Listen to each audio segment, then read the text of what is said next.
So this is a recording of the hip centering movement sequence that I do a lot with my one-to-one clients. It's a brilliant practice that I learnt from Liz Cook when I've done my training with her. It is part of the work I like to do around the psoas, but it also is about opening the outward hip rotation. So anyone who's struggling with back issues and things like that, it may be that there's some problems with outward hip rotation from too much sitting. So this is a really great exercise for everyone to do, and it also lets you know what's going on with that outward hip rotation. When I use it in class, it's quite surprising how many people have actually lost that ability to do that outward hip rotation from the bones. So that's what we're going to focus on today. When we start, you come down onto the ground into a side lying position and try and get your body into one straight line as much as you can by yourself. I'm going to lift this up a little bit. You could have a little blanket for your head. I like to put my hand under my head and have my other hand in front, but do what works for you. And then from here I'm going to bring my legs into 90 degrees and then really try and feel into this hip socket here. To start with, I'm just getting into a rhythm of opening from the hip socket, from the hip rotator. So really try and imagine like a ball and socket joint opening in your mind. And what we want to do is move from this hip socket to then open up the leg so that it's not the glute or the muscles of the leg themselves doing the work. The movement is coming from that outward hip rotation in the bones. So really see if you can let the movement come from the bones and then the knee and the leg follow. So if you are feeling it loads in your glute, it's probably a sign that you're not getting the technique quite right.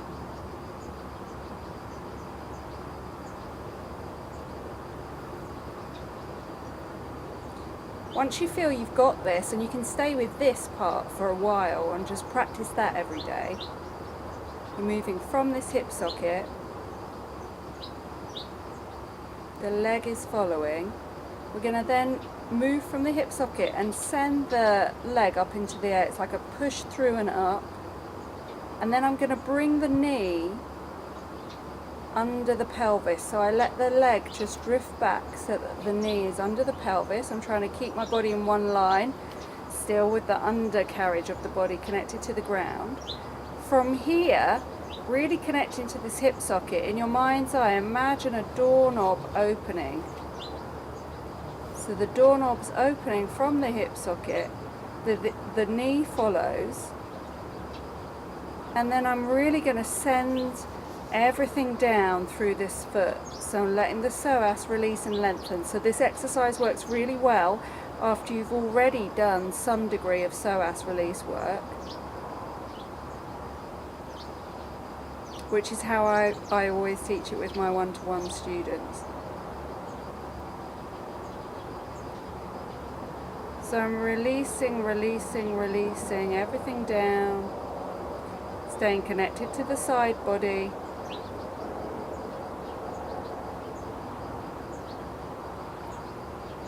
Lengthening out through the foot, sending everything down and away, trying not to roll back, keeping that outward hip rotation, until eventually I might find the ground and I might not.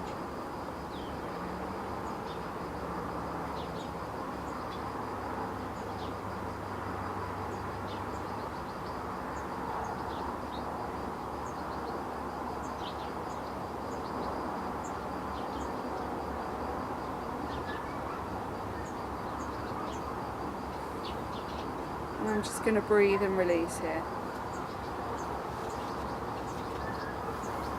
Letting everything soften and release down into that leg. Breathe in, breathe out, and I'm moving from this hip socket to bring the leg back in. And then I quite like to do a little movement here, like a sort of fishy tail. So it's good if you can do about 3 repetitions of that. So again, I'll do one more with you. Really feeling, there's like a little firing feeling you can feel in here. It's like the muscle memory is starting to work, and you can feel a little pulsation when it's working properly. So I'm moving from the hip socket to open, the leg follows, I let the leg lift from the hip socket, I draw the leg under the pelvis, my side body's connected, my back body's open, and then I've got my doorknob that's opening.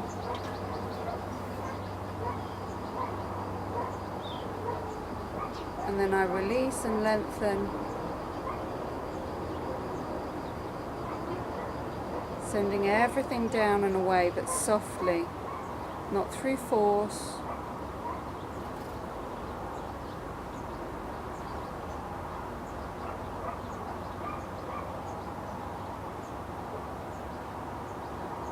Keeping that doorknob open, releasing through gravity.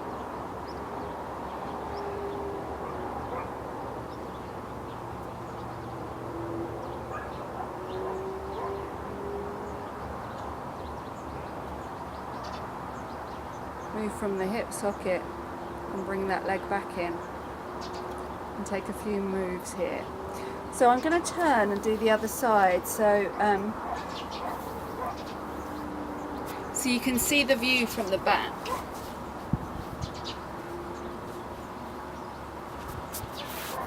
My body in one line as much as possible.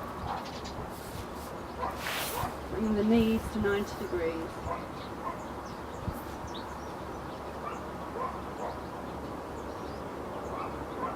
Moving from the outward hip rotator, and both sides of your body might be quite different.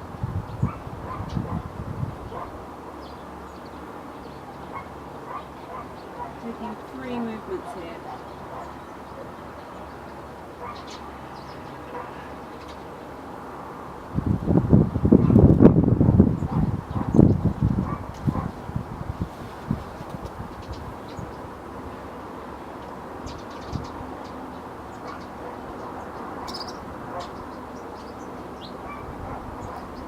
On this third one, I'm going to let the hip socket activate the lift. Knee back to pelvis, not dropping back. Doorknob opening. And release.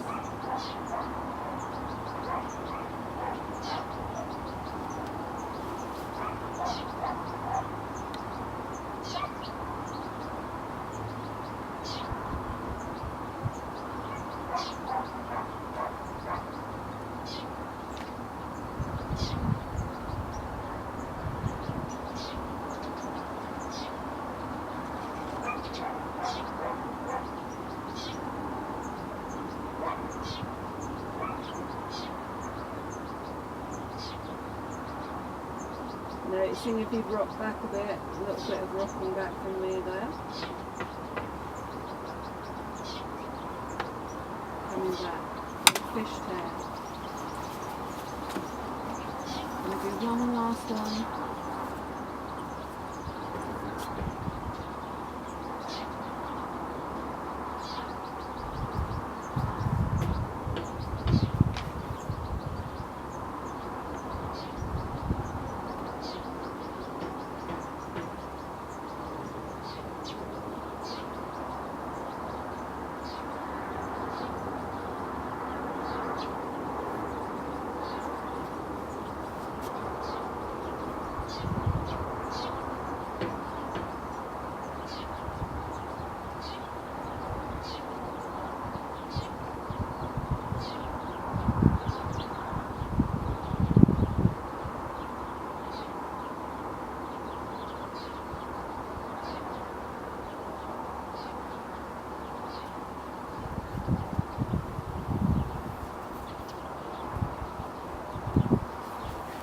from here, I always like to come to all fours to really feel into my hip sockets after I've done that, with a little bit of cat-cow.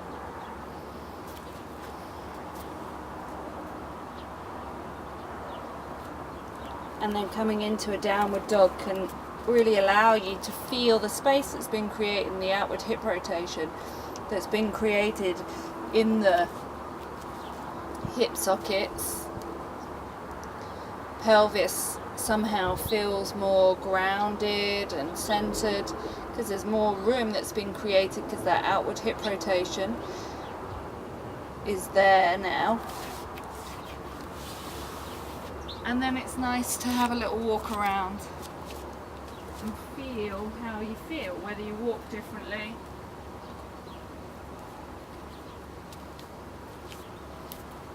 Often the pelvis feels like it can sit lower down because more space has been created in the outward hip rotators. It's quite a challenging one, that one, even though it's slow. It's a slow but very conscious movement. Enjoy.